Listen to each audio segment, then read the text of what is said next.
Lee por favor, Juan Miguel. Dice Víctor Bermúdez, somos salvos por medio de la fe y obediencia a Dios. Sí, Víctor, pero podemos tener fe y no obedecer a Dios. De hecho, ¿tú ya obedeces a Dios? Esa es una pregunta muy importante, que todos los que dicen, no, que se salvan solo los que obedecen, deberían preguntarse, ¿yo obedezco a Dios? Por favor, piensen en eso. Dice la hermana Ruth, son de bendición. Quiero que el hermano Juan Ramón me lea este comentario que voy a poner y 1 minuto de respuesta tú y otro minuto Juan Miguel. De acuerdo. Dice, no entiendo bien esto. Entonces, si todos vamos a salvarnos y no hay infierno, y no importan nuestras buenas obras, y nadie sufrirá eternamente, y todos somos hijos de Dios, entonces, ¿para qué Dios envió a su Hijo para morir por nosotros? ¿Nos lo podrían explicar un poco mejor? Bueno, hay dos cosas, digamos, de esto, y vamos a ver si lo podemos explicar en 1 minuto, como dice el hermano. Lo primero es que para entrar en el reino de Dios, nosotros tenemos que aprender a no estar en contra de los demás. Y esto es algo en lo que Jesús enfatizó mucho. Es decir, no podemos entrar al reino de Dios hasta que aprendamos a no estar en contra, es decir, a no condenar a los demás, a no ir en contra de los demás. Entonces, esto es algo de lo que tenemos que estar conscientes. Por eso Jesús lo repite tanto, directamente y por medio de parábolas como el de ese hermano que estaba dándose golpes en el pecho en el templo, parábolas como muchísimas parábolas que hemos tocado aquí. Entonces, sí, todos vamos a entrar en el reino de los cielos, pero antes de entrar tenemos que entender eso, que no podemos entrar para estar en contra de alguien. Y de hecho, dejar de estar en contra de alguien, de los demás, es decir, eso es parte de ello, parte de ir conociendo y acercándose al reino de los cielos. Y la segunda cosa sobre, digamos, la parte de lo que vino Jesús, aparte de anunciarnos todo esto, también es que existe un tipo como de pertenencia, digámoslo así. Y esto es lo que no puedo explicar en 1 minuto. Existe unos derechos de propiedad que nos llevan a la muerte. Por eso todos morimos indefectiblemente. ¿Quién nos lleva a la muerte? El que tiene intereses sobre la muerte, es decir, Satanás. ¿Y qué pasa? Para nosotros poder ser librados de esa muerte, bien, no solamente en esta vida, sino en la resurrección, y que no nos pase, por ejemplo, como le pasó a Lázaro, que Jesús lo resucita y vuelve y muere, o como le pasó a tantos que Jesús resucitó y van a volver a morir. Tenemos ese vínculo que existe con Satanás, tiene que romperse. Y ese vínculo es un vínculo de señorío y de propiedad parcial, digámoslo así. No es propiedad total, pero sí es parcial. Ese vínculo tiene que romperse. Y ese vínculo solo se puede romper por medio de el pago. Solo mediante el pago, digamos, a la consecuencia que él busca. No es Dios que la busca, sino que es Satanás que la exige. ¿Y cuál es la que le exige? La muerte.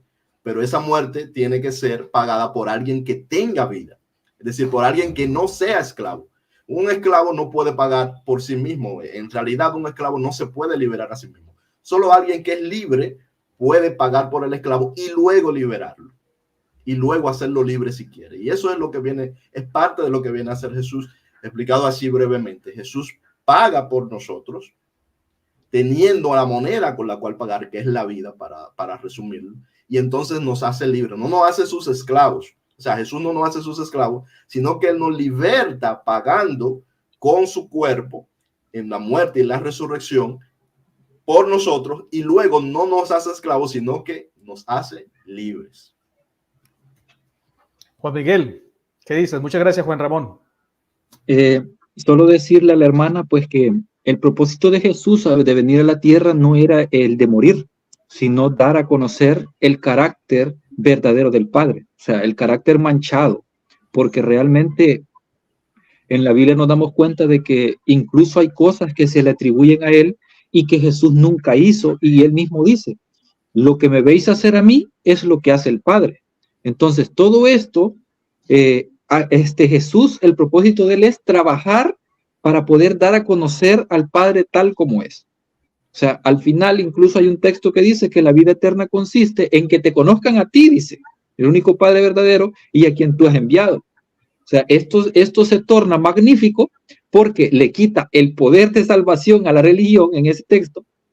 Se le quita el poder de salvar a la religión, sí, y solamente consiste en conocerle a Él. ¿Y cómo lo vamos a conocer?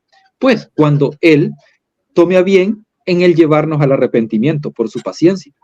Entonces, al final, el propósito de Jesús, es cierto, murió en una cruz, pero eso solo demostró de que Jesús hizo lo que Satanás pensó que no iba a hacer él al final. Y eso era entregarse a muerte a la ira de los seres humanos. Incluso hay un texto que Pablo dice, y lo acabo de mencionar, parece, en donde dice que él y el Padre están juntamente en esa cruz reconciliando y no tomando en cuenta los pecados de todo el mundo. O sea, juntamente estaban ahí. Y la pregunta es, ¿quién estaba enojado con ellos? ¿Era el Padre o eran ellos con el Padre? Porque si estaban enojados con algunos que rechazaban, por ejemplo, algunas personas que no podían entrar al templo, estaban rechazando también o estaban airados con Dios, con el Eterno. Porque si a uno de ellos estaban rechazando, también estaban rechazando y a él directamente, porque él mismo dice, si a uno de estos mismos pequeños me les estás haciendo algo, me lo estás haciendo a mí directamente. O sea, quien estaba airado con Dios era el ser humano y no el Padre con la raza humana, porque él mismo dice que no toma en cuenta ningún tipo de pecado, y eso sí es amor. Eso sí es amor. Bueno, dice la hermana Antonia, que ha estado muy activa, dice, ustedes son de los que no creen en el infierno, y pregunta si somos testigos de Jehová. No somos testigos de Jehová. Ellos creen en el aniquilacionismo, creen que no hay infierno eterno, pero que Dios va a aniquilar a los malos eternamente. Nosotros no creemos eso. Creemos que Dios aniquila lo malo de nosotros, pero no a nosotros. Y sí creemos que hay infierno. El infierno no es un fuego eterno donde la gente se quema sin descanso. No es un lugar donde el diablo puya con un trinche. No es un lugar donde Dios manda fuego para que la gente sufra por no haberlo aceptado.